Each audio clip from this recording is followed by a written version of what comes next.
ಯಾಕಂದ್ರೆ ಏನೇ ನಾವು ಸಾಧನೆ ಮಾಡಕ್ ಹೋದ್ರು ಅದಕ್ಕೆ ನೀವೆಲ್ಲ ಸಾಥ್ ಕೊಟ್ಟಿದ್ದೀರಾ. ಆ್ಯಂಡ್ ಸ್ಪೆಷಲ್ ಆಗಿ ಇಲ್ಲಿ ಬಂದಿರೋಂಥ ಎಲ್ಲ ಗೆಸ್ಟ್ಗಳಿಗೆ ಥ್ಯಾಂಕ್ ಯು ಸೋ ಮಚ್, ನಮಗೆ ಸಪೋರ್ಟ್ ಮಾಡೋದಕ್ಕೆ ಬಂದಿದ್ದಕ್ಕೆ. ಯಾಕಂದರೆ ಒಂದು ಸಿನಿಮಾ ಗೆಲ್ಲಬೇಕು ಅಂದರೆ ಎಲ್ಲರ ಸಪೋರ್ಟ್ ಬೇಕು. ಅದಕ್ಕೆ ನೀವು ಇಷ್ಟು ಟೈಮ್ ಮಾಡ್ಕೊಂಡು ಇಲ್ಲಿ ಬಂದಿದ್ದೀರಾ. ಸೊ ಪ್ರತಿಯೊಬ್ಬರಿಗೂ ಥ್ಯಾಂಕ್ ಯು ಹೇಳೋದಕ್ಕೆ ಇಷ್ಟಪಡ್ತೀನಿ. ಆ್ಯಂಡ್ ನನಗೆ ಇದು ತುಂಬಾ ಸ್ಪೆಷಲ್ ಸಿನಿಮಾ. ಲಾಸ್ಟ್ ಟೈಮ್ ಲಾಂಚಲ್ಲಿ ಹೇಳಿದ್ದೆ ನಾನು. ಫಸ್ಟ್ ಆಫ್ ಆಲ್ ಇದು ನನ್ನ ತುಳು ಸಿನಿಮಾ, ನನ್ನ ಮಾತೃಭಾಷೆ ತುಳು. ಆ್ಯಂಡ್ ತುಳು ಸಿನಿಮಾದಲ್ಲಿ ಮಾಡೋದಕ್ಕೆ ಒಂದು ಅವಕಾಶ ನನಗೆ ಸಿಕ್ಕಿದ್ದು ತುಂಬ ವರ್ಷಗಳ ನಂತರ. ಸೊ ಅದೇ ಒಂದು ಖುಷಿಯ ವಿಷಯ ನನಗೆ. ಆ್ಯಂಡ್ ಇವತ್ತು ಸಾಂಗ್ ಲಾಂಚ್ ಆಗಿರೋದ್ರಿಂದ ಸಾಂಗ್ ಬಗ್ಗೆ ಹೇಳೋಕ್ಕೆ ಇಷ್ಟಪಡ್ತೀನಿ. ನನಗೆ ಇದರಲ್ಲಿ ತುಂಬ ಖುಷಿಯಾಗಿರೋ ವಿಷಯ ಏನಂದರೆ, ನನ್ನ ಊರಲ್ಲಿ ನಾನು ಶೂಟಿಂಗ್ ಮಾಡಿದ್ದು, ನಮ್ಮ ಊರು ಮಂಗಳೂರಲ್ಲಿ. ಸೊ ನನಗೆ ತುಂಬ ಹೆಮ್ಮೆಯಿಂದ ಹೇಳ್ಕೊತೀನಿ. ಯಾಕಂದರೆ ಬೆಳೆದಿದ್ದು ಓದಿದ್ದು ಎಲ್ಲ ಮಂಗಳೂರಲ್ಲೇ. ಬಟ್ ಸಿನಿಮಾ ಅಂತ ಬಂದಾಗ ನನಗೆ ಯಾವತ್ತಿಗೂ ಮಂಗಳೂರಲ್ಲಿ ಶೂಟಿಂಗ್ ಮಾಡೋಕ್ಕೆ ಯಾವ ಕನ್ನಡ ಸಿನಿಮಾದಲ್ಲೂ ಸಿಕ್ಕಿರಲಿಲ್ಲ. ಸೊ ತುಳು ಸಿನಿಮಾದಲ್ಲಿ ಮಾಡಿದ್ರಿಂದ ನನಗೆ ಈ ಸಾಂಗ್ ಪೂರ್ತಿ ನಾವು ಮಂಗಳೂರಲ್ಲಿ ಶೂಟಿಂಗ್ ಮಾಡಿದ್ದು. And it's been an amazing journey. Song ಅಂತೂ ತುಂಬ ಬ್ಯೂಟಿಫುಲ್ ಆಗಿದೆ. ನೀವೆಲ್ಲರೂ ಸಾಂಗ್ನ ನೋಡಿ ನಮ್ಮ ಎಂಟೈರ್ ಟೀಮ್ಗೆ ಸಪೋರ್ಟ್ ಮಾಡಿ. ಆ್ಯಂಡ್ ಈ ಮೂಲಕ ನಾನು ರೂಪೇಶ್ ಅವ್ರಿಗೆ ಹಾಗೂ ನಮ್ಮ DOP ವಿನೋದ್ ಸರ್, ಲಾಯ್ ಅವ್ರಿಗೆ, ರಜತ್, ಆ್ಯಂಡ್ ಆಲ್ಸೋ ನಮ್ಮ ಎಡಿಟರ್ ರಾಹುಲ್, ಪ್ರತಿ ತಂಡದವ್ರಿಗೂ ನಾನು ಥ್ಯಾಂಕ್ ಯು ಹೇಳೋಕ್ಕೆ ಇಷ್ಟಪಡ್ತೀನಿ. Because at the end of the day ನಾವು ಏನೇ ಮಾಡಿದ್ರು ಅದು ಔಟ್ಪುಟ್ ಬಂದಾಗ ಪ್ರತಿಯೊಬ್ಬರ ಒಂದು ಸಪೋರ್ಟ್ ಆಗಿರುತ್ತೆ, ಎಫರ್ಟ್ಸ್ ಆಗಿರುತ್ತೆ. ಸೊ ಎಲ್ರಿಗೂ ಥ್ಯಾಂಕ್ ಯು ಸೋ ಮಚ್. ನಿಮಗೂ ಎಲ್ಲರಿಗೂ ಸಾಂಗ್ ಇಷ್ಟ ಆಗುತ್ತೆ ಅಂತ ಅಂದ್ಕೊಳ್ತೀನಿ. Thank you. ನಾನು ಮಾತಾಡಿದ್ರೆ ಅದಕ್ಕೆ ಅರ್ಥ ಇರಲ್ಲ. ಸೊ ನಾವು ಮಾಡೋ ಕೆಲಸ ಯಾವತ್ತೂ ಮಾತಾಡಬೇಕು ಅಂತ. ನಾನು ಏನ್ ಮಾತಾಡ್ತೀನಿ ಅಂದ್ರೆ, ಈ ಕಾನ್ಸೆಪ್ಟ್ ಏನಕ್ಕೆ ಮಾಡಿದ್ವಿ ಅಂತ ಅದ್ರ ಬಗ್ಗೆ ಒಂದು ಸ್ವಲ್ಪ ಹೇಳೋದಕ್ಕೆ ಇಷ್ಟಪಡ್ತೀನಿ. ಇವತ್ತು ಕಪಲ್ ಅಂದ್ರೆ ರಿಯಲ್ ಲೈಫ್ ಜೋಡಿಗಳನ್ನ ಇನ್ವೈಟ್ ಮಾಡಿದೀವಿ ಸ್ಪೆಷಲ್ ಗೆಸ್ಟ್ ಆಗಿ. ಅವರೇ ನಮ್ಮ ಗೀತೆಯನ್ನ ಲಾಂಚ್ ಮಾಡ್ತಾರೆ. ಬಟ್ ವೈ ಅಂತ ನಮ್ಗೆ ಹೇಳ್ಬೇಕು. ಅದೇ ನಾನು ಅನ್ಕೊಂಡೆ ನನ್ ಗರ್ಲ್ ಫ್ರೆಂಡ್ ನ ಕರೆದು ಮಾಡೋಣ ಅಂತ. ಬಟ್ ನನ್ ಗರ್ಲ್ ಫ್ರೆಂಡ್ ಇಲ್ಲ ಅಂತ ನನಗೆ ಗೊತ್ತಾಯ್ತು. ನಿಜವಾಗ್ಲೂ ನಾವಾಗ ಅನ್ಕೊಂಡೆ ಹೆಂಗ್ ಮಾಡೋಣ, ಸ್ವಲ್ಪ ಸ್ಪೆಷಲ್ ಆಗಿ ಮಾಡಬೇಕು. ಬಿಕಾಸ್ ನಾವೆಲ್ಲ ಇನ್ನು ತುಂಬಾ ಹೊಸಬರು ಈ ಇಂಡಸ್ಟ್ರಿಗೆ. ಸೊ ಜನರಿಗೆ ಹತ್ರ ಆಗ್ಬೇಕು ಅಂತಂದ್ರೆ ನಮ್ ಸಾಂಗ್ ಸುಮ್ಮನೆ ನೋಡಲ್ಲ, ಏನೋ ಒಂದು ಸ್ಪೆಷಲ್ ಅಂತ ಅನ್ಸಿದ್ರೆ ಅಷ್ಟೇ ನೋಡ್ತಾರೆ. ಲವ್, ನಮ್ ಸಾಂಗ್ ಬೇರೆ ಲವ್ ಸಾಂಗು. ಸೊ ಹಾಗಾಗಿ ಏನ್ ಮಾಡೋಣ ಅಂತ ಅಂದಾಗ ನನ್ಗೆ ಥಾಟ್ ಬಂತು. ಸೊ ರಿಯಲ್ ಲೈಫ್ ಅಲ್ಲಿ ಯಾರೆಲ್ಲ ಲವ್ ಕನೆಕ್ಟೆಡ್ ಇದಾರೆ, ನನ್ಗೆ ಯಾರು ತುಂಬಾ ಅಟ್ರಾಕ್ಟ್ ಆಗಿದ್ದಾರೆ ಅವ್ರನ್ನ ಕರೆದು ಲಾಂಚ್ ಮಾಡ್ಸೋಣ ಅಂತ. ಸೊ ಅದರಲ್ಲಿ ಟಾಪ್ 5 ನನಗೆ ನನ್ನ ತಲೆಗೆ ಬಂದಿರೋಂಥವ್ರನ್ನ ನಾನು ಕರೆದಿರೋದು. ಮೊದಲನೇದಾಗಿ ಗುರುಕಿರಣ್ ಸರ್. ಏನಕ್ಕೆ ಅವರು ಅಂಡ್ ಅವ್ರ ವೈಫ್ ಪಲ್ಲವಿ ಅವ್ರನ್ನ ಕರೆದಿದ್ದು ಅಂತಂದ್ರೆ, ಕೇಳ್ಬೋದು, ಈಗ ಎಲ್ಲರೂ ಹೇಳ್ಬೋದು ಅವ್ರು ಲವ್ ಮಾಡಿ ಅಲ್ಲ ಅಲ್ವಾ, ಅವ್ರ ಅರೇಂಜ್ ಆಗಿದ್ದಾನೆ ಮದುವೆ ಆಗಿರೋದು. ನನಗೆ ಅವ್ರ ತುಂಬಾ ಪರ್ಸನಲಿ ಗೊತ್ತು. ನನ್ಗೆ ಎಲ್ಲಾ ಸಿನಿಮಾಗೆ ಗುರುಕಿರಣ್ ಸರ್ ತುಂಬಾ ದೊಡ್ಡ ಸಪೋರ್ಟರು. ಬಟ್ ಮದುವೆ ಅಂದ್ರೆ ಅರೇಂಜ್ ಮ್ಯಾರೇಜ್ ಆದ್ಮೇಲೆ ಈ ರೇಂಜ್ ಲವ್ ಮಾಡಿರೋರು ನೋಡಿಲ್ಲ ನಾನು. ಸೊ ಹಾಗಾಗಿ ನಾನು ಅನ್ಕೊಂಡೆ ಇದನ್ನು ಲವ್ ಮ್ಯಾರೇಜ್ ಕೋಟಾದಲ್ಲಿ ನಾವು ಆಡ್ ಮಾಡಬಹುದು ಅಂತ ಗುರುಕಿರಣ್ ಸರ್ನ ಕೇಳಿದೆ. ಅಂಡ್ ಅವರು ಪಾಪ ಮಂಗಳೂರಲ್ಲಿ ಇದ್ರು. ನನ್ನೊಂದು ಕಾಲ್ಗೆ ನಾನು ಬರ್ತೀನಿ ನಿಮಗೆ ಸಪೋರ್ಟ್ ಮಾಡೋದಕ್ಕಿಂತ ಅವರು ಅಂಡ್ ಅವ್ರ ವೈಫು ಇವತ್ತು ಬಂದಿದ್ದಾರೆ. Thank you so much. And ಅದಾದ್ಮೇಲೆ ನಾನು ಹಿಂಗೆ ಥಿಂಕ್ ಮಾಡಿದಾಗ ಇನ್ನೊಂದು ಲವ್ ಯಾರನ್ನ ಹುಡ್ಕೋದು ಅಂತ ಬಂದಾಗ ನಮ್ಮ ಹೋಟೆಲ್ ಗ್ಯಾಂಗ್ ಇತ್ತು ಬಿಗ್ ಬಾಸ್ ಅಲ್ಲಿ. ಅಲ್ಲಿ 2 ಸಾಲಿಡ್ ಲವರ್ಸ್ ಇದ್ರು. ಒಂದು ನಮ್ಮ ಆರ್ಯವರ್ಧನ್ ಗುರೂಜಿ ಅವರು. ಅವ್ರ ನಂಬರ್ ಬಗ್ಗೆ ನಮ್ಗೆ ಜಾಸ್ತಿ ಗೊತ್ತಿತ್ತು. ಆದ್ರೆ ಅವ್ರು ಈ ರೇಂಜಿಗೆಲ್ಲ ಒಳಗಡೆ ಲವ್ ಇದೆ, ಲವ್ ಸ್ಟೋರಿ ಇದೆ ಅಂತ ತುಂಬಾ ಸಲ ಹೇಳ್ಕೊಂಡಿದ್ರು. ಅಂಡ್ ಹೊರಗೆ ಬಂದಾಗ ಅದನ್ನ ತುಂಬಾ ಸಲ ಮನೆಗೆಲ್ಲ ಹೋಗ್ತಾ ಇರ್ತೀನಿ. ಅವ್ರ ಲವ್ ಯಾವ ರೀತಿ ಇದು ಅಂತ ನಮ್ಗೆ ಗೊತ್ತಾಯ್ತು. ಜಾಸ್ತಿ ಮಾತಾಡಲ್ಲ, ಬಟ್ ತುಂಬಾ ಲವ್ ಇದೆ ಅವ್ರ ಮಧ್ಯೆ.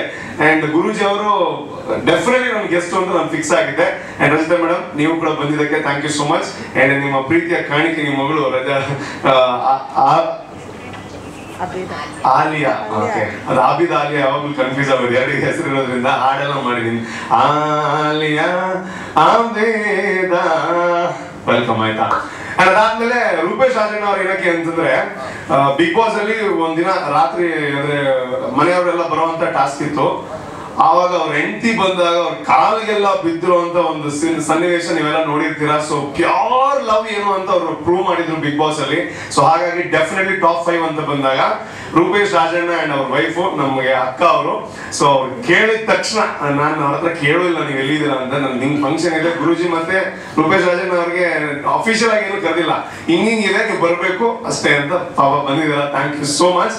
ಅದಾದ್ಮೇಲೆ ವಿನಯ್ ಗೌಡ ಅವ್ರನ್ನ ನಾನು ಏನಕ್ಕೆ ಚೂಸ್ ಮಾಡಿದೆ ಅಂತಂದ್ರೆ, ನಾನು ಇಲ್ಲಿ ತನಕ ಅವ್ರನ್ನ ಮೀಟ್ ಆಗಿಲ್ಲ, ಬಟ್ ಪಾಪ ಒಂದೇ ಒಂದು ಫೋನ್ ಕಾಲ್ಗೆ ನಾನು ನೋಡ್ತೀನಿ ಅಂದ್ರೆ ಒಂದಿನ ಮುಂಚೆ ಮಾಡಿದ್ ನಾನು, ಇಲ್ಲ ನಾನು ನೋಡ್ತೀನಿ, ನಾನು ನೋಡಿದ್ದೀನಿ, ನಿಮ್ ಸಿನಿಮಾ ಬಗ್ಗೆ ಕೇಳಿದೀನಿ, ಡೆಫಿನೆಟ್ಲಿ ಫ್ರೀ ಇದ್ರೆ ಬರ್ತೀನಿ ಅಂತ ಹೇಳಿದ್ರು.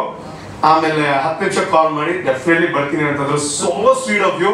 ಬಟ್ ಈ ಕಪಲ್ ಏನಕ್ಕೆ ಚೂಸ್ ಮಾಡಿದೆ ಅಂತಂದ್ರೆ, ವಿನಯ್ ಅವರು ನಮ್ ತರ ಬಿಗ್ ಬಾಸ್ ಒಳಗಡೆ ಹೋದಾಗ ಅಂದ್ರೆ ನಾವೊಂದ್ ಸ್ವಲ್ಪ ಸಾಫ್ಟ್ ಆಗಿ ಆರಾಮ್ಸೆ ಹೋಗ್ತಾ ಇದ್ವಿ ಮುಂದೆ, ಅವರೆಲ್ಲ ಎಲ್ಲರನ್ನ ಎದುರಿಸಿ ಒಂದ್ ಸ್ವಲ್ಪ ನೆಗೆಟಿವ್ ಎಲ್ಲ ಸ್ಟಾರ್ಟಿಂಗ್ ಜೋರಾಗಿತ್ತು.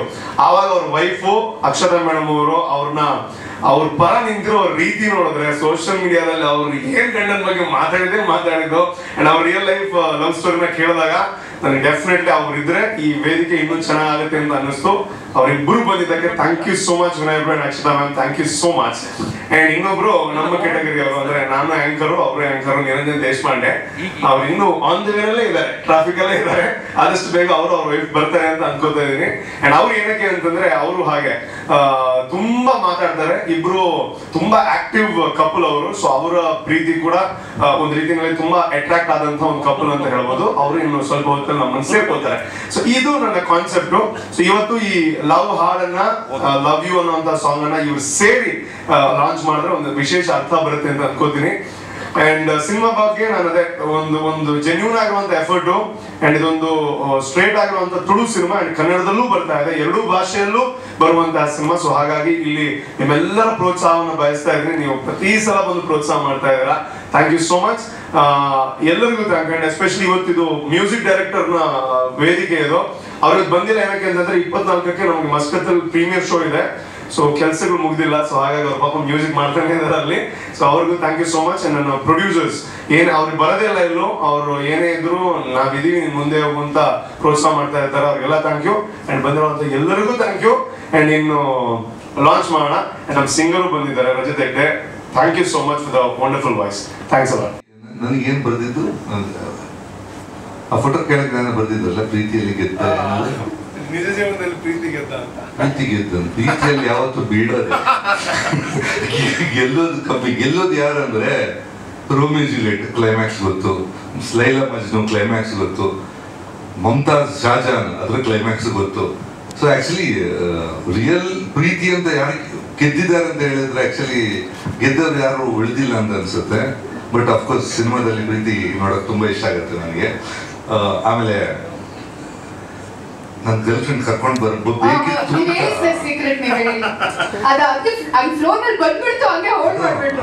ಅದು ಆಕ್ಚುಲಿ ಯೋಚನೆ ಮಾಡ್ದ, ಒಂದು ಕರೆದ್ರೆ ಇನ್ನೊಂದು 30ಕ್ಕೆ ಬೇಸರ ಆಗುತ್ತೆ. ಸೊ ಆ ಕ್ಯಾಲ್ಕುಲೇಷನ್ ಇದು ಮಂಗಳೂರು ಹುಡುಗರೆಲ್ಲ ಲವ್ ಮ್ಯಾರೇಜ್ ಅಲ್ಲ ಕಷ್ಟ ಕಮ್ಮಿ ಅಲ್ಲ, ಲವ್ ಮಾಡಲ್ಲ ಇನ್ನು. ನನಗೆ ಈಗ ನಂಬಕ್ಕಾಗಲ್ಲ, ಬಟ್ ಆಕ್ಚುಲಿ ರೂಪೇಶ್ ಬಗ್ಗೆ ನನಗೆ ಚಿಕ್ಕಂದಿನ ಗೊತ್ತು. ಅವನು actually I know in from very long. Of course ನಮ್ಮ ಚಾನಲಲ್ಲಿ he was anchor and very demanded anchor. ಎಲ್ಲದಕ್ಕಿಂತ ಜಾಸ್ತಿ I think is very hard worker. ನಾನು ಆಕ್ಚುಲಿ ಅವ್ನ ಫಸ್ಟ್ ಫಿಲ್ಮಲ್ಲಿ ಜೊತೆಗಿದ್ದೀನಿ, ನಾನು ಹಾಡ್ತಾ ಇದ್ದೀನಿ, ಏನೋ ಮಾಡ್ತಾ ಇದ್ದೀನಿ. So really hard worker. ನಾನು ಹೇಳೋದು, ಒಂದು ಪಿಕ್ಚರು ಸ್ಟಾರ್ಟಿಂಗ್ ಇಂದ ಕೊನೆ ತನಕ ಆ ಡೆಡಿಕೇಶನ್ ಯಾವುದೇ ಹೀರೋ ಇಟ್ಟರು 100% ಅವ್ರ ಗೆಲುವು ಖಚಿತ ಅಂತ ಹೇಳ್ಬೋದು. ಯಾಕಂದ್ರೆ until the last minute release plan ಆಗಲಿ, ಪಬ್ಲಿಸಿಟಿ ಆಗಲಿ, ಎವ್ರಿಥಿಂಗ್ ಈ gets involve so much. So basically ಆ ಗುಣ ನಮ್ಮಲ್ಲಿ ಇದ್ದವು ಎಲ್ಲ ಹೀರೋಗಳಿಗಿದ್ರೆ ಡೆಫಿನೆಟ್ ಆಗಿ ಇಂಡಸ್ಟ್ರಿಯಲ್ಲಿ ಅಟ್ಲೀಸ್ಟ್ ಒಂದು 20-30% ಹಿಟ್ ರೇಟ್ ಡೆಫಿನೆಟ್ ಇರುತ್ತೆ. ಸೊ ಐ ಥಿಂಕ್ ಡೆಫಿನೆಟ್ಲಿ ಒಂದು ಖುಷಿ ಆಗುತ್ತೆ that he is working so hard. So ಅವನ ಜೊತೆ ಯಾವತ್ತು ಇರ್ತೀವಿ ಅಂತ ಹೇಳಕ್ ಇಷ್ಟ ಆಗುತ್ತೆ. ಆ ಕಡೆ ಹೀರೋಯಿನ್ ಅಷ್ಟೇ, I know from family friends, ತಂದೆ, ಅವ್ರ ಮಾವ ಎಲ್ಲ ನಾವು ಜೊತೆಗಿದ್ವಿ. So I know them from very long. So ಇದರಲ್ಲಿ ಇದ್ದಿದ್ದು ಆ್ಯಕ್ಚುಲಿ ಆ್ಯಕ್ಟರ್ ಸುನಿಲ್ ಅಣ್ಣ ಆ್ಯಕ್ಚುಲಿ ನನಗೆ ಸ್ಟಾರ್ಟಿಂಗ್ ಇನ್ಸ್ಪಿರೇಷನ್. ನಾನು ಆ್ಯಕ್ಚುಲಿ ಮೊದಲಿಗೆ ಬಾಂಬೆಯಲ್ಲಿ ಟ್ರೈ ಮಾಡಿದ್ದೆ. ಆ್ಯಕ್ಚುಲಿ ಒಂದು ಪಿಕ್ಚರ್ ಆದ ತಕ್ಷಣ ಆ ಪಿಕ್ಚರ್ ಮಾಡೋ ಮೊದಲು ನನಗೆ ಮ್ಯೂಸಿಕ್ ಡೈರೆಕ್ಷನ್ ಐಡಿಯಾ ಇರಲಿಲ್ಲ. ಸುನೀಲ್ ಶೆಟ್ಟಿ ಫ್ರೆಂಡ್ಸ್ ಎಲ್ಲ ಹೇಳಿದ್ದು, ಗುರುಕಿರಣ್ ಏನಕ್ಕೆ ನೀವು ಮ್ಯೂಸಿಕ್ ಇಂಟ್ರೊಡ್ಯೂಸ್ ಮಾಡ್ಬೋದು ಡೈರೆಕ್ಟರ್ ಆಗಿ ಅಂತ. ಈಗ ನನ್ನ ಫ್ರೆಂಡ್ಸಿಗೆ ಮ್ಯೂಸಿಕ್ ಡೈರೆಕ್ಷನ್ ಏನು, ಸಿಂಗರ್ ಏನು ಅಂತ ಗೊತ್ತಿರಲಿಲ್ಲ. ಅವರು ಅಲ್ಲ ಒಂದು ಡೆಮೋ ಮಾಡಿ ತರಲಿ ಅಂತ ಹೇಳಿದ್ರು. ಅದೇ ಟೈಮಿಗೆ ನನಗೆ ಸಿಕ್ತು ಫಿಲ್ಮು. ಸೊ ಈ ಡೆಮೋ ಮಾಡಿ ನಂತರ ಆಮೇಲೆ ನಾನು ಹೋಗಿದ್ದು ಬಾಂಬೆಯಲ್ಲಿ 1 ವರ್ಷ ಜಾಸ್ತಿ. ಇಲ್ಲೂ ಅಷ್ಟೊಂದು ದೊಡ್ಡ ಆಫರ್ಸ್ ಬಂದಿಲ್ಲ. I was more in Bombay. ದೊಡ್ಡ ದೊಡ್ಡ ಪಿಕ್ಚರ್ ಸಿಕ್ತು, ಬಟ್ ಅನ್ಲಕ್ಕಿಲಿ ಯಾವುದು ಒಂದು ಟೇಕ್ ಆಫ್ ಆಗಿಲ್ಲ. ಐ ಥಿಂಕ್ ಶಾರುಖ್ ಸಲ್ಮಾನ್ ಇಬ್ರು ಇದ್ದ 2 ಚಿತ್ರಕ್ಕೆ ಮ್ಯೂಸಿಕ್ ಅಂತ ಕಂಪೋಸಿಂಗ್ ಎಲ್ಲ ಆಗಿತ್ತು, but nothing took off. So Sunil ಅಣ್ಣ ವಾಸ್ ಎ ಗ್ರೇಟ್ ಹೆಲ್ಪ್, ಯಾಕಂದರೆ is a good friend of mine. ಆವತ್ತಿಂದ ಅದೊಂದು ಮಿಸ್ಚಿಫ್ ಅಂತ ಅಂಗಡಿ ಇತ್ತು. ಸೊ ನಮ್ದು ಯೂಶ್ವಲಿ ವಾರ್ಡರ್ ರೋಡಲ್ಲಿ, ನಮ್ದು ಯೂಶ್ವಲಿ ಅಡ್ಡ ಅಲ್ಲಿ ಸಂಜೆ ಬಾಂಬೆಯಲ್ಲಿ. So even he is also a great support to this film. ಈ ಕಡೆ ಆ್ಯಕ್ಟರ್ಸ್ ಎಲ್ಲ ನನಗೆ ಪರಿಚಯ ಇದ್ದವ್ರೆ. So good try. I think wishing you all the best. ಚಿತ್ರ ಒಳ್ಳೆಯದಾಗಲಿ and expecting a lot from you. Bantu, and you can't hide good people. So I wish him all the best. It's just beginning ashte, Rupesh. You're going to conquer the world. Thank you, ma'am. Thank you. See, first of all, Jai ಅನ್ನೋ cinema ಒಂದು promo ನೋಡೋದಾಗಲೇ ಗೊತ್ತಾಯ್ತು ರೂಪೇಶ್ ಅವರು ಜಯಕಾರ ಆಗ್ತಾರೆ ಅಂದ್ಬಿಟ್ಟು ಇಂಡಸ್ಟ್ರಿಗೆ, and it has come out really well, and it doesn't look like you're doing this for the first time. ನೋಡಿ, ನಾನು meet ಮಾಡ್ತಿರೋದೇ ಇವತ್ತು, ಬಟ್ ದೆನ್ ಬಿಗ್ ಬಾಸ್ ಅಂತ ಬಂದಾಗ we all become a family. So we stand for each other, and ಈ promo ನೋಡಿದಾಗ I really wish man it's gonna be a super duper hit. All the best, and I guess ಹಾಡ್ ಕೂಡ ಅಷ್ಟೇ ಚೆನ್ನಾಗಿರುತ್ತೆ ಅಂತ I am just expecting to see that. Definitely in a short while ಅಲ್ಲಿ. Thank you very much. Thank you, all the best. ನನ್ನ ಒಬ್ಬರಿಗೆ ಗೊತ್ತು ಅಷ್ಟು ಲವ್, ಅದು ಏನೋ ಗೊತ್ತು, ಮುಂಚೆ ಲವ್ ಮಾಡ್ತಿದ್ರು ಮತ್ತೆ ಗ್ಯಾಪ್ ಆಗಿತ್ತು. ಈಗ ಭಯಂಕರ ಗ್ಯಾಪ್ ಯಾಕಾಗಿತ್ತು ಅಂದ್ರೆ ಎಲ್ಲರಿಗೂ ಗುಣಕಿರಣ್ ಅವ್ರ ವೈಫ್ ಕರೆಕ್ಟ್ ಆಗಿ ಹೇಳಿದ್ರು ಪಿಕ್ಚರ್ ಮಾತ್ರ ಚಂದ ಲವ್ ಅಂತ. ಹಾಗೆ ನಾವು ತುಂಬಾ ಪಿಕ್ಚರ್ ಬರ್ತೀವಿ, ತುಂಬಾ ಲವ್ ಮಾಡ್ತಾ ಇದ್ದು. ಈಗ ರೂಪೇಶ್ ಶೆಟ್ಟಿ ಪಿಕ್ಚರ್ ಇಂದ ನೋಡಿ ಇನ್ನೂ ಲವ್ ಮಾಡಕ್ ಸ್ಟಾರ್ಟ್ ಮಾಡ್ತೀವಿ. ಖಂಡಿತವೂ ಮಾಡ್ತೀವಿ. ಸಕ್ಕತ್ತಣ, ಸೂಪರ್ ಆಗಿ ಮಾಡ್ತೀವಿ.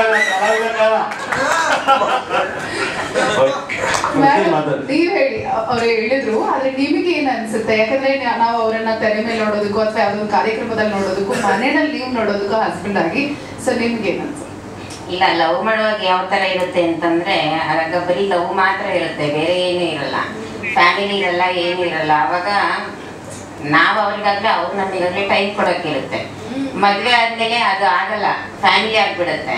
ಈಗ ಅಪ್ಪ ಅಮ್ಮ ಇರ್ತಾರೆ, ಅತ್ತೆ ಮಾವ ಇರ್ತಾರೆ, ಮಕ್ಳಿರ್ತಾರೆ. ಹಂಗಾಗಿ ಎಷ್ಟು ಟೈಮ್ ಕೊಡೋಕ್ಕೂ ಸಾಕಾಗಲ್ಲ. ಅವಾಗ ಏನಾಗುತ್ತೆ, ಗ್ಯಾಪ್ ಆಗುತ್ತೆ, ಒಬ್ರ ಮೇಲೆ ಒಬ್ರಿಗೆ ಕೋಪ ಅವಾಗ ಬರೋದು. ಅದನ್ನ ಅರ್ಥ ಮಾಡ್ಕೊಂಡವ್ರಿಗೆ ಮನೇಲಿ ಏನೂ ಪ್ರಾಬ್ಲಮ್ ಇರಲ್ಲ. ಇವರು ಕಷ್ಟಪಡ್ತಾರೆ, ಮನೆ ಸಾಗಿಸ್ತಾರೆ, ನಾವು ಅವ್ರ ಹಿಂದೆ ಹೋಗ್ಬೇಕಷ್ಟೇ. ಅದು ಬಿಟ್ರೆ ಬೇರೆ ಏನು ಆಪ್ಷನ್ಸೇ ಇರಲ್ಲ. ಪ್ರೀತಿ ಮಾಡಲ್ಲ ಅನ್ನೋದಕ್ಕೆ, ಪ್ರೀತಿ ತೋರ್ಸೋದಕ್ಕೆ ಅವ್ರು ಕೆಲಸ ಮಾಡೋಕ್ಕೂ ಟೈಮ್ ಇರಲ್ಲ, ಪ್ರೀತಿ ತೋರ್ಸೋಕೆ ಏನಿಂದ ಟೈಮ್ ಇರುತ್ತೆ. ದುಡ್ಡು ಎಲ್ಲರನ್ನೂ ಸಾಕ್ಬೇಕಲ್ವ ಅವರು. ಹಂಗೆ ನಾವು ಮದುವೆ ಆಗುವಾಗ ಒಂದೇ ಮತ್ತೆ ಹೇಳ್ಕೊಂಡಿದ್ದು, ನಾನು ನರ್ಸಾಗಿ ಕೆಲಸ ಮಾಡ್ತಿದ್ದೆ, ನಾನು ಹೆಮ್ಮೆಯಿಂದ ಹೇಳ್ಕೊತಿದ್ದೀನಿ ನಾನು ನರ್ಸ್ ಅಂತ ಅಂದ್ಬಿಟ್ಟು. ಆದರೆ ಅವ್ರಿಗೆ ನಾನು ಲವ್ ಮಾಡ್ತೀನಿ, ಅವ್ರಿಗೆ ಲವ್ ಮಾಡ್ತೀನಿ ಅಂತಲೂ ಕೇಳಲಿಲ್ಲ, ಡೈರೆಕ್ಟಾಗೆ ಕೇಳಿದ್ರು ಮದುವೆ ಮಾಡ್ಕೋತೀಯಾ ಅಂತ ಅಂದ್ಬಿಟ್ಟು. ನಮ್ಮ ಕೆಲಸದ ಬಗ್ಗೆ ಹೊರಗಡೆ ಕೆಟ್ಟ ಒಪಿನಿಯನ್ ಇದೆ, ನಿಮ್ಮ ಫ್ಯಾಮಿಲಿ ದೊಡ್ಡದು, ನಮ್ಮದು ಚಿಕ್ಕದು. ಆವಾಗ ಏನಾಗುತ್ತೆ ಅಂತಂದರೆ, ಕೆಟ್ಟದ್ದು ಅಂತಂದಾಗ ಅಲ್ಲಿ ಕೆಟ್ಟದೇ ಬರುತ್ತೆ, ಒಳ್ಳೇದು ಯಾವಾಗಲೂ ಬರಲ್ಲ. ಒಳ್ಳೇದಕ್ಕೆ ಯಾವತ್ತು ಒಳ್ಳೆತನ ಅನ್ನೋದಿರಲ್ಲ, ಕೆಟ್ಟದಕ್ಕೆ ಜಾಸ್ತಿ ಪ್ರಮೋಷನ್ ಇರುತ್ತೆ. ಹಾಗಾಗಿ ನಾನು ಅವ್ರಿಗೆ ಹೇಳ್ತೆ, ನನ್ನ ಪ್ರೊಫೆಷನ್ ಬಗ್ಗೆ, ನನ್ನ ಬಗ್ಗೆ ಗೌರವ ತೋರ್ಸಂಗಿದ್ರೆ ಮಾತ್ರ ನಾನು ಒಪ್ಕೊಳ್ಳೋದು, ಇಲ್ಲ ಅಂದರೆ ಇಲ್ಲ ಅಂತ. ಆದ್ರೆ ಅವತ್ತು ಹೇಳಿದ್ರು, ನಾನು ಯಾವತ್ತೂ ನಿನ್ನ ಕೆಲಸದ ಬಗ್ಗೆ ಆಗಲಿ ನಿನ್ನ ಬಗ್ಗೆ ಆಗಲಿ ತಪ್ಪಾಗಿ ಅರ್ಥ ಮಾಡ್ಕೊಳ್ಳಲ್ಲ ಅಂತ. ಅವತ್ತಿಂದ ಇವತ್ತಿನ ತನಕ ಹಾಗೇ ಇದ್ದಾರೆ ಅವರು. ಹಂಗಾಗಿ ನಾನು ಯಾವತ್ತೂ ಅವ್ರ ಬಗ್ಗೆ ತಪ್ಪಾಗಿ ಹೇಳೋದೇ ಇಲ್ಲ. ರೀಟೇಕ್ ಬೇಕಾ? ಅಕ್ಕ ನಾನ್ ನಿಧಿಗೆ ಅಂತೇಳಿ ಅವತ್ತಿಂದ ಇವತ್ತಿನವರೆಗೂ ನನ್ನ ಆಗು ಹೋಗುಗಳು ಅದು ಇದು ಫೋನ್ ಮಾಡಿ ಅವಾಗ ನನ್ನ ಹೆಂಗಿದ್ದೀರ ಅಕ್ಕ, ಹೆಂಗ್ ನೋಡ್ಕೊಳ್ತಾ ಇದಾರೆ, ಏನಾದ್ರು ಒಂಚೂರು ಇದ್ರೆ ಹೇಳಿ, ನಾನು ಇದ್ದೀನಿ ನಿಮ್ಮಿಂದ, ಒಂದೇ ಒಂದು ಏಕೈಕ ಜೀವ ಅಂದ್ರೆ ಅದು ನನ್ನ ತಮ್ಮ ಒಬ್ರೆ. ಸೊ ಅವರಿಗೆ ಒಳ್ಳೇದಾಗ್ಬೇಕು, ಇನ್ನೂ ಸ್ವಲ್ಪ ಸ್ಟ್ರಾಂಗ್ ಆದ್ರೆ ನಮಗೂ ಪವರ್ ಸ್ವಲ್ಪ ಜಾಸ್ತಿ ಸಿಗತ್ತೆ. ತಮ್ಮ ಇದ್ದಾರೆ ಹಿಂದ್ಗಡೆ, ಬಾಲ ಬಿಚ್ಚಕ್ಕಾಗಲ್ಲ ಅಂತ. ಸೊ ಅದಕ್ಕಾದ್ರೆ ಅವ್ನು ಒಳ್ಳೆ ಮಟ್ಟಿಗೆ ಬೆಳಿಬೇಕು, ದೊಡ್ಡ ಮಟ್ಟಿಗೆ ಬೆಳಿಬೇಕು.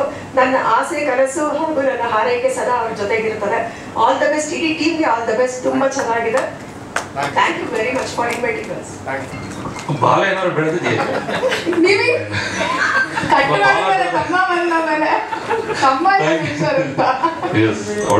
ಸರಿ, ಇವಾಗ ಆಯ್ತು, ಓಕೆ ಎಲ್ಲ ಹೇಳಿದ್ರಿ. ಬಟ್ ಮೇಡಮ್ಗೋಸ್ಕರ ನೀವು ಸಿಕ್ಕಾಪಟ್ಟೆ ಒಳ್ಳೆ ಮಿಮಿಕ್ರಿ ಮಾಡ್ತೀರಾ ಅಂತ ಗೊತ್ತು ನಮ್ಗೆ.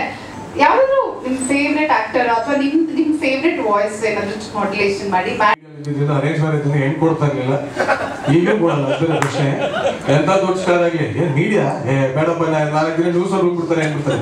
ಇಲ್ಲ ಅವ್ನು ಎಷ್ಟು ಅಂತಾರೆ, ಒಂದಷ್ಟು ಬರ್ತದೆ ಅಂದ್ರೆ ಎಷ್ಟು ದಿನ ಬರುತ್ತೆ ಅಂತಾರೆ. ಅದನ್ನ ನಮಗೂ ಗೊತ್ತಿರಲ್ಲ ಎಷ್ಟು ದಿನ ಬರುತ್ತೆ ಅಂತ. ಯಾಕೆಂದ್ರೆ ನಾವೆಲ್ಲ ಕನ್ನಡದವ್ರನ್ನ ಬೆಳೆಸಿ ಬೆಳೆಸಿ ಬೆಳೆಸಿ ಅಂದ್ಬಿಟ್ಟು ಹಿಂಗ್ ಅಂದ್ಬಿಟ್ಟು ಒಂದ್ ಕೈ ಹಿಂಗ್ ಅಂದ್ಬಿಟ್ಟು ಹೋಗ್ಬಿಡ್ತೀವಿ. ಸೊ ಜೊತೆಲಿದ್ದವ್ರೆ ಕೆಲವ್ರು ಬೆಳೆಸಲ್ಲ, ಹಾಗಾಗಿ ಒಂದು ಹೋಗ್ಬಿಡ್ತಾರೆ. ಆಮೇಲೆ ನಾವು ಅವ್ರಿಗೆ ಚಪಡೆ ಹೊಡ್ತೀವಿ ಬೆಳೆಸಿ ಅಂತ. ಸೊ ಹಾಗಾಗಿ ಹೈಲಿ ಅನ್ಸರ್ಟನ್ ಫೀಲ್ಡ್ ಅಂದ್ರೆ ನಮ್ಮ ಮೀಡಿಯಾ ಫೀಲ್ಡ್.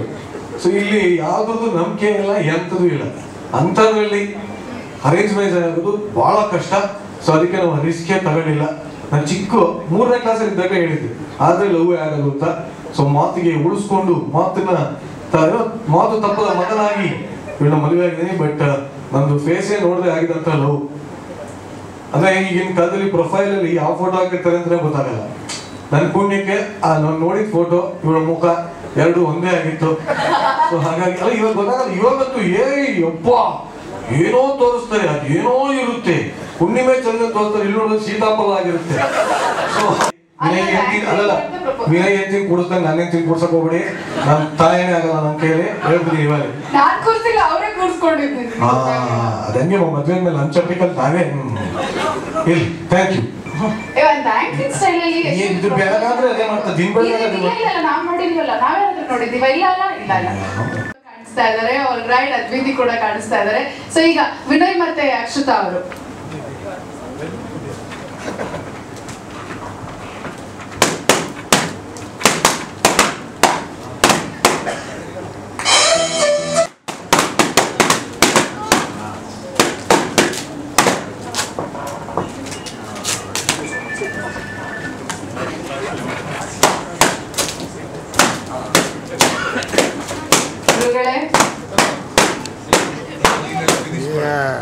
ಕಾನ್ಸೆಪ್ಟ್ ಹೆಂಗೋ ಆಡಿಯೋ ರಿಲೀಸ್ ಮಾಡಿ ನೋಡಿದೀನಿ. ಹೆಂಗ್ ಒಡ್ಕೊಂಡ್ ಮಾಡೋದು ಇವತ್ತೇ ಫಸ್ಟ್ ಟೈಮ್ ನೋಡಿದ್ದು. ಫಸ್ಟ್ ಟೈಮು ನಿಜವಾಗ್ಲಿ ವರ್ಲ್ಡ್ ರೆಕಾರ್ಡ್ ಆಗ್ಬೇಕು. ಗೆಸ್ಟ್ಗಳಿಗೆಲ್ಲ ಹೂವು ಕೊಡೋದು ನೋಡಿ ಟೂತ್ ಪಿಕ್ ಕೊಟ್ಬಿಟ್ಟು ತಗೊಂಡ್ ಚುಚ್ಚಿ ಅಂತೀರಲ್ಲ.